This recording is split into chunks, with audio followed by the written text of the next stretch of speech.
Meeting planned for Quarantine Bridge. Darmwell case continues. And OPEC denies inviting Guyana.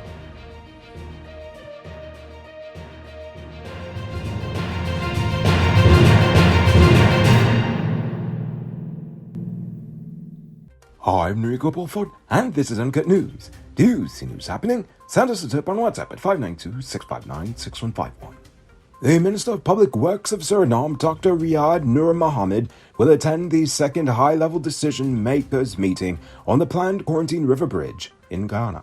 The bridge will be constructed via a public-private partnership agreement, and the list of pre-qualified contractors/joint ventures includes China Road and Bridge Corporation, China Railway Construction International Limited, Ballast Nidam Infra Suriname BV, China Harbor Engineering Company, and China Overseas Engineering Group Company Limited. Offers will be evaluated, negotiated, and a contract awarded by October of this year. The Health Ministry is currently implementing initiatives to improve diabetes care, including the introduction of the HbA1c marker for testing blood sugar, and following the Hearts D protocol for diagnosis and management of type 2 diabetes.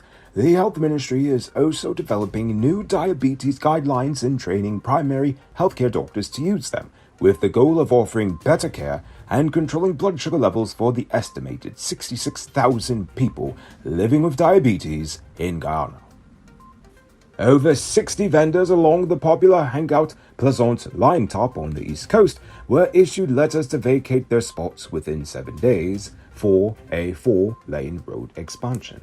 The letter from the Ministry of Public Works instructed all encroachment on the road reserve to be removed within a week's time. The Commissioner of Police, Clifton Hicken, yesterday said the police have yet to receive feedback from the DPP regarding Dildo Darmlaw's case. The office has had the file since last Thursday. Meanwhile, the DPP's office is currently playing defense in the wake of ongoing protest, saying, quote, "The DPP's office will not be intimidated by these individuals who profess to want justice in a criminal matter even while a police file is being given due legal attention. The police file in question is only one of thousands of police files which the DPP's office receives from all stations in all 10 administrative regions in Ghana for legal attention. Files for persons in custody are given priority. We strongly urge the general public to desist from politicizing an alleged criminal offense. It is indeed one of national interest, and therefore all statements/evidence must be considered before legal advice is given to the Ghana Police Force. The DPP's office will continue to carry out its constitutional functions in an impartial manner." Interestingly enough, 2 men on the Essequibo coast have been accused of having committed the same offense Darmlaw is accused of committing, but having done so on June the 19th, 2023. Haimraj Narain was granted bail in the sum of $150,000 in order to stay away from the victim, whilst Akeem Lowe was remanded to prison until July the 4th. Both men are facing life imprisonment if convicted. Also, in Region 3, an unnamed businessman who was involved in a fatal accident where 13-year-old child laborer Rovin Williams was killed has been discharged from the hospital and placed on $300,000 bail. The boy, who had dropped out of school, was employed by the businessman to pick up mangoes when he fell from the counter and was crushed. Attention truck owners. Between potholes, bad drivers, and high fuel prices, you've got 99 problems to deal with. But with Powered Automotive, your engine ain't one. That's because they stock high-quality parts and spares you need at prices you can't beat. Visit them at Lot 491 EE Eccles, or call or WhatsApp them at telephone number 6970171. Save big on truck parts at Powered Automotive, the #1 heavy-duty truck parts store in Guyana. Tired of waiting on hold, tracking down a delivery driver, or carrying cash for your food orders? GT Eat is here to make your life easier. Guyana's first cashless food ordering and delivery app. Choose from Georgetown's top restaurants, pay securely with your card, and get your food delivered right to your doorstep. With the convenience of being able to order from your phone and the added feature of tracking your order, GT Eats is the ultimate solution for all your food needs. Download the app on Apple and Android stores and start ordering the easy way today. Yesterday, the police finally issued a wanted bulletin for convicted felon Ronaldo Paris, who, just over a week ago, escaped from the Lusignan prison. Paris was convicted of 2 counts of robbery under arms and was sentenced to 2 years in prison on each count. His last known address was 416 Defield Sophia, Greater Georgetown. Kayambo Jarvis was sentenced to 18 months in prison after pleading guilty to robbing a police officer of a gold chain worth $150,000 and escaping police custody on June the 11th and 14th, respectively. Jarvis was sentenced by Senior Magistrate Leon Daly at the Georgetown Magistrates Court and is expected to appear in court again on July the 26th. Now for news in the diaspora. New York State Assemblywoman Jennifer Rajkumar and New York City Mayor Eric Adams declared victory yesterday in the fight to designate Diwali as a school holiday in New York City. This marks the final victory in a campaign that spanned over 2 decades by the South Asian and Indo-Caribbean community, according to a statement from Rajkumar's office. Rajkumar, whose parents immigrated from India, said she was proud of the victory. Now for today's oil update.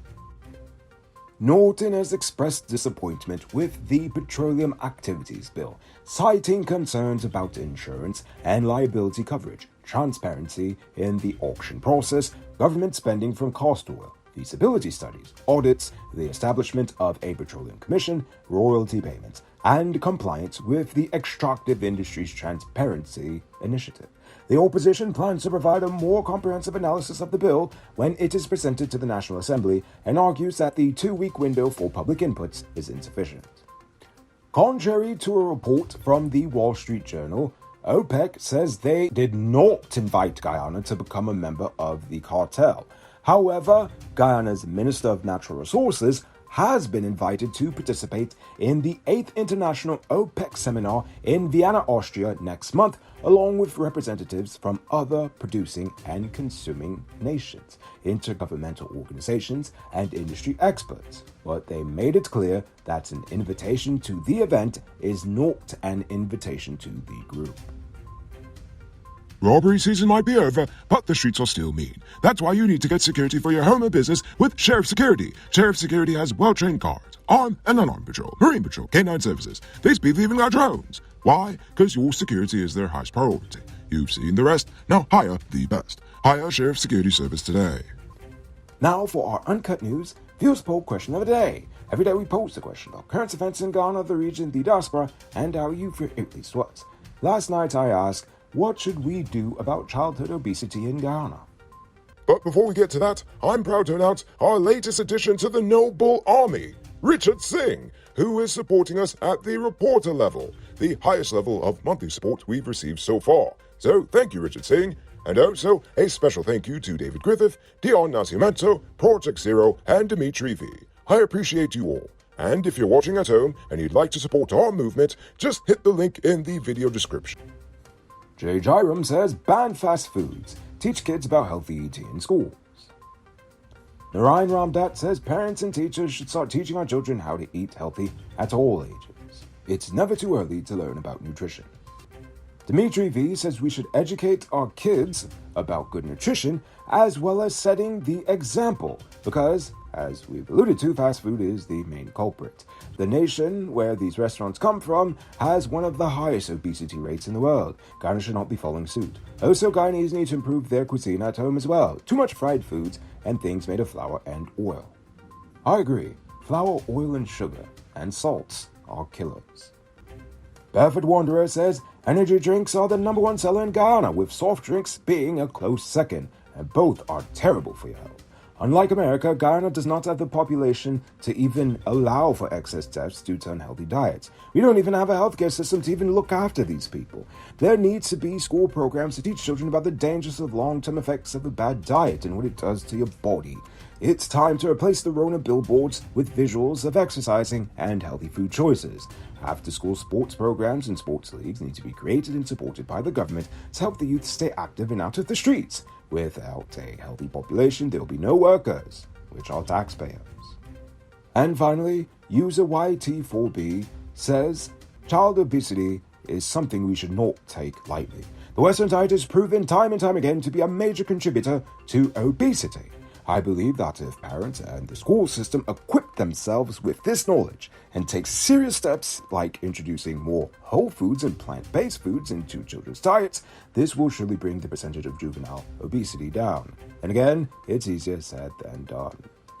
All of you had some great suggestions. Thank you. So, now for tonight's question. I want to know, do you think Guyana should join OPEC? Why or why not? I want you to think about that question. Tell us in the comments below. If your response is good enough, we just might feature it in our next episode. Anyway, that's all the time we have for tonight, and check us out tomorrow for another. Until then, I'm Nuri Koppel for saying good night, folks.